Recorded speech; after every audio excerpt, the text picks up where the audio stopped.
Hi every one, AKR ടിപ്സിൻ്റെ പുതിയൊരു ക്ലാസ്സിലേക്ക് എല്ലാവർക്കും സ്വാഗതം. CPO എക്സാമിൻ്റെ സിലബസ് ബേസ് ചെയ്തിട്ടുള്ള 25 ക്വസ്റ്റ്യൻസ് ആണ് നമ്മളിന്ന് ഡിസ്കസ് ചെയ്യുന്നത്. കഴിഞ്ഞ ക്ലാസ്സിൽ നമ്മൾ 25 ക്വസ്റ്റ്യൻസ് പറഞ്ഞിരുന്നു. ആ ക്ലാസ് എല്ലാവരും കണ്ട് ആ ക്വസ്റ്റ്യൻസ് എല്ലാം പഠിച്ചു എന്ന് വിശ്വസിക്കുന്നു. അപ്പം ഈ ക്ലാസ് മുഴുവനായിട്ട് കാണുക. കണ്ടിട്ട് ക്ലാസ് ഇഷ്ടപ്പെടുകയാണെങ്കിൽ ക്ലാസ് ഒന്ന് ലൈക്ക് ചെയ്യുക. ചാനൽ സബ്സ്ക്രൈബ് ചെയ്യാത്ത ആരെങ്കിലും ഉണ്ടെങ്കിൽ ചാനൽ സബ്സ്ക്രൈബ് ചെയ്യുക. നമുക്ക് ചോദ്യങ്ങളിലേക്ക് പോകാം. ചേരുംപടി ചേർക്കുക.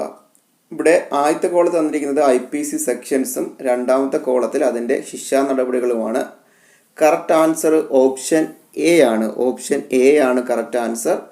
IPC 269 ശിക്ഷ എന്ന് പറയുന്നത് 6 മാസം തടവും പിഴയുമാണ്, അല്ലെങ്കിൽ രണ്ടും കൂടി. 6 മാസം തടവ് ശിക്ഷയും പിഴയും അല്ലെങ്കിൽ രണ്ടും കൂടി. IPC 270 2 വർഷം തടവ് ശിക്ഷയും പിഴയും അല്ലെങ്കിൽ രണ്ടും കൂടി. IPC 270 2 വർഷം തടവ് ശിക്ഷയും പിഴയും അല്ലെങ്കിൽ രണ്ടും കൂടി.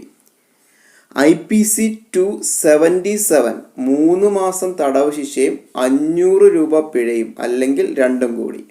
IPC 277 3 മാസം തടവ് ശിക്ഷയും 500 രൂപ പിഴയും അല്ലെങ്കിൽ രണ്ടും കൂടി.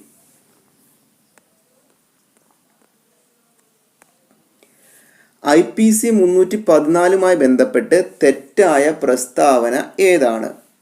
Answer option D. ഇവിടെ തെറ്റായ പ്രസ്താവനയൊന്നുമില്ല, എല്ലാം ശരിയാണ്. IPC 314 ബന്ധപ്പെട്ട് തെറ്റായ പ്രസ്താവന ഏതാണെന്ന് ചോദ്യം. പക്ഷേ ആൻസർ എന്താണ്? ഓപ്ഷൻ ഡി ആണ്. എല്ലാ പ്രസ്താവനകളും ശരിയാണ്. ഗർഭം അലസിപ്പിക്കുന്നതിനായി ബന്ധപ്പെട്ട ഭരണത്തെക്കുറിച്ച് പ്രതിപാദിച്ചിരിക്കുന്നു. ഒരു സ്ത്രീയുടെ ഗർഭം അലസിപ്പിക്കണമെന്ന ഉദ്ദേശത്തോടു കൂടി സ്ത്രീയുടെ മരണം സംഭവിച്ചാൽ 10 വർഷം വരെ തടവ് പിഴ. സ്ത്രീയുടെ സമ്മതം കൂടാതെ ഗർഭം അലസിപ്പിച്ചു സ്ത്രീ മരണപ്പെട്ടാൽ 10 വർഷം വരെ അല്ലെങ്കിൽ ജീവപര്യന്തം വരെ തടവ്. കളവ് മുതലിനെ കുറിച്ച് പ്രതിപാദിച്ചിരിക്കുന്ന IPC സെക്ഷൻ ഏതാണ്? IPC 410. കളവ് മുതലിനെ കുറിച്ച് പ്രതിപാദിച്ചിരിക്കുന്ന IPC സെക്ഷൻ IPC 410. കുറ്റകരമായ നരഹത്യയെക്കുറിച്ച് പ്രതിപാദിച്ചിരിക്കുന്ന IPC സെക്ഷൻ ഏതാണ്? IPC section 299. കുറ്റകരമായ നരഹത്യയെക്കുറിച്ച് പ്രതിപാദിച്ചിരിക്കുന്ന IPC സെക്ഷൻ 299. CRPC സെക്ഷൻ 167 ബന്ധപ്പെട്ട് തെറ്റായ പ്രസ്താവന ഏതാണ്? ആൻസർ ഓപ്ഷൻ ഡി ആണ്. മറ്റേതെങ്കിലും മായി ബന്ധപ്പെട്ട അന്വേഷണം 80 ദിവസത്തിനകം പൂർത്തിയാക്കണം. ആ പ്രസ്താവന തെറ്റാണ്. ബാക്കി 3 പ്രസ്താവനകളും ശരിയാണ്. CRPC സെക്ഷൻ 167 ബന്ധപ്പെട്ട പ്രസ്താവനകളാണ്. 24 മണിക്കൂറിനുള്ളിൽ അന്വേഷണം പൂർത്തിയാക്കാൻ കഴിയാത്തപ്പോഴുള്ള നടപടിയെക്കുറിച്ച് പ്രതിപാദിച്ചിരിക്കുന്നു. 15 ദിവസത്തേക്ക് പ്രതിയെ റിമാൻഡ് ചെയ്യാവുന്നതാണ്. 10 വർഷത്തിലധികം തടവോ ജീവപര്യന്തമോ വധശിക്ഷ ലഭിക്കാവുന്ന കുറ്റങ്ങളിൽ പോലീസ് അന്വേഷണം 90 ദിവസത്തിനകം പൂർത്തിയാക്കണം.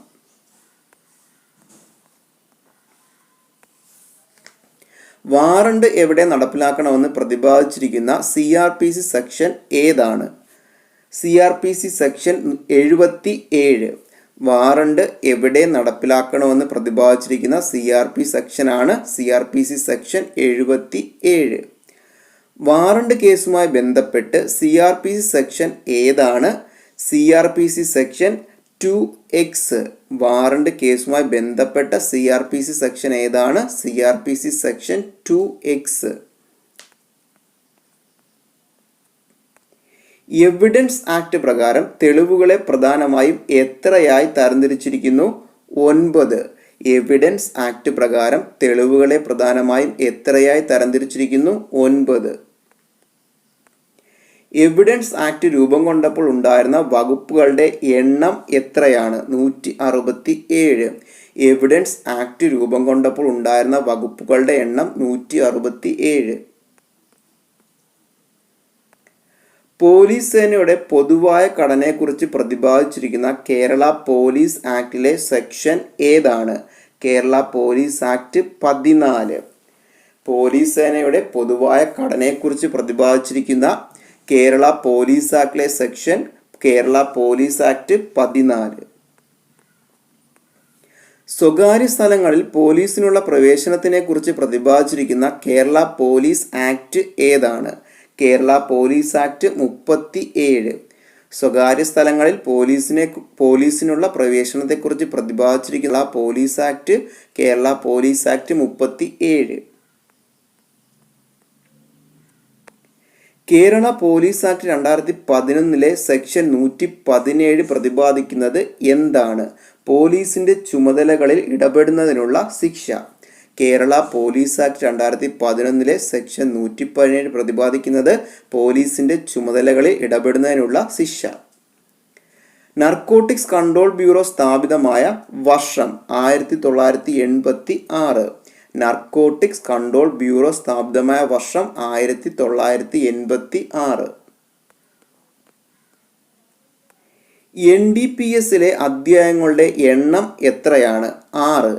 NDPSലെ അധ്യായങ്ങളുടെ എണ്ണം 6. പോക്സോ ഭേദഗതി നിയമം 2019 ലോക്സഭ പാസാക്കിയത് എന്നാണ്? 2019 ഓഗസ്റ്റ് 1. പോക്സോ ഭേദഗതി നിയമം 2019 ലോക്സഭ പാസാക്കിയത് 2019 ഓഗസ്റ്റ് 1.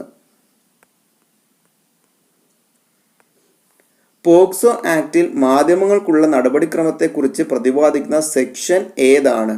POCSO section 23. പോക്സോ ആക്ടിൽ മാധ്യമങ്ങൾക്കുള്ള നടപടിക്രമത്തെക്കുറിച്ച് പ്രതിപാദിക്കുന്ന സെക്ഷൻ പോക്സോ സെക്ഷൻ 23.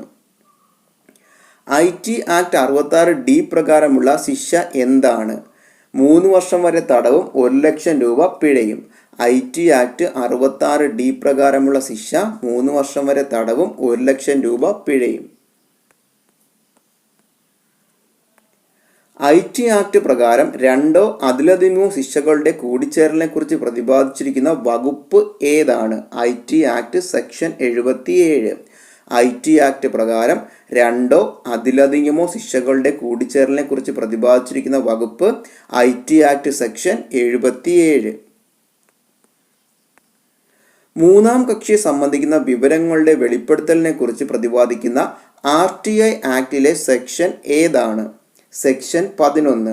മൂന്നാം കക്ഷിയെ സംബന്ധിക്കുന്ന വിവരങ്ങളുടെ വെളിപ്പെടുത്തലിനെ കുറിച്ച് പ്രതിപാദിക്കുന്ന RTI ആക്ടിലെ സെക്ഷൻ 11. കേന്ദ്ര മുഖ്യ വിവരാവകാശ കമ്മീഷണറുടെ ശമ്പളം എത്രയാണ്? 2,50,000 രൂപ. കേന്ദ്ര മുഖ്യ വിവരാവകാശ കമ്മീഷണറുടെ ശമ്പളം 2,50,000 രൂപ. 11ാമത് JC ഡാനിയൽ ഫൗണ്ടേഷൻ ഫിലിം അവാർഡിൽ മികച്ച നടനുള്ള പുരസ്കാരം ലഭിച്ചത് ആർക്കാണ്? ജയസൂര്യ. 11ാമത് JC ഡാനിയൽ ഫൗണ്ടേഷൻ ഫിലിം അവാർഡിൽ മികച്ച നടനുള്ള പുരസ്കാരം ലഭിച്ചത് ജയസൂര്യ. 66ാമത് ദേശീയ ചലച്ചിത്ര പുരസ്കാരത്തിലെ മികച്ച ചലച്ചിത്ര സൗഹൃദ സംസ്ഥാനം ഏതാണ്? ഉത്തരാഖണ്ഡ്. 66ാമത് ദേശീയ ചലച്ചിത്ര പുരസ്കാരത്തിലെ മികച്ച ചലച്ചിത്ര സൗഹൃദ സംസ്ഥാനം ഏതാണ്? ഉത്തരാഖണ്ഡ്. 2021 കേരള നിയമസഭ ഇലക്ഷനുമായി ബന്ധപ്പെട്ട് തെറ്റായ പ്രസ്താവന ഏതാണ്? ഫലം പ്രഖ്യാപിച്ചത് 2021 മെയ് 1 എന്ന പ്രസ്താവന തെറ്റാണ്. കാർഷിക ബില്ലുമായി ബന്ധപ്പെട്ട ലങ്കിപ്പൂർ കേരി സംഭവം നടന്നത് എന്നാണ്? 2021 ഒക്ടോബർ 3. കാർഷിക ബില്ലുമായി ബന്ധപ്പെട്ട ലക്കിംപൂർ കേരി സംഭവം നടന്നത് എന്നാണ്? 2021 ഒക്ടോബർ 3. കൃത്രിമ മാംസത്തിന്റെ വിൽപ്പനയ്ക്ക് അനുമതി നൽകിയ ലോകത്തിലെ ആദ്യ രാജ്യം ഏതാണ്? സിംഗപ്പൂർ. കൃത്രിമ മാംസത്തിന്റെ വിൽപ്പനയ്ക്ക് അനുമതി നൽകിയ ലോകത്തിലെ ആദ്യ രാജ്യം സിംഗപ്പൂർ. അപ്പോൾ നമ്മൾ ഡിസ്കസ് ചെയ്തത് CPO എക്സാമിന് സിലബസ് ബേസ് ചെയ്തിട്ടുള്ള ഇമ്പോർട്ടൻ്റ് ആയിട്ടുള്ള 25 ക്വസ്റ്റ്യൻസ് ആണ്. നമ്മുടെ ക്ലാസ്സിന് ലൈക്ക് ചെയ്യുക. നിങ്ങളുടെ അഭിപ്രായങ്ങളും നിർദ്ദേശങ്ങളും കമൻ്റായിട്ട് രേഖപ്പെടുത്തുക. നെക്സ്റ്റ് ക്ലാസ്സിൽ വീണ്ടും നമുക്കൊരു 25 ക്വസ്റ്റ്യൻസുമായിട്ട് കാണാം.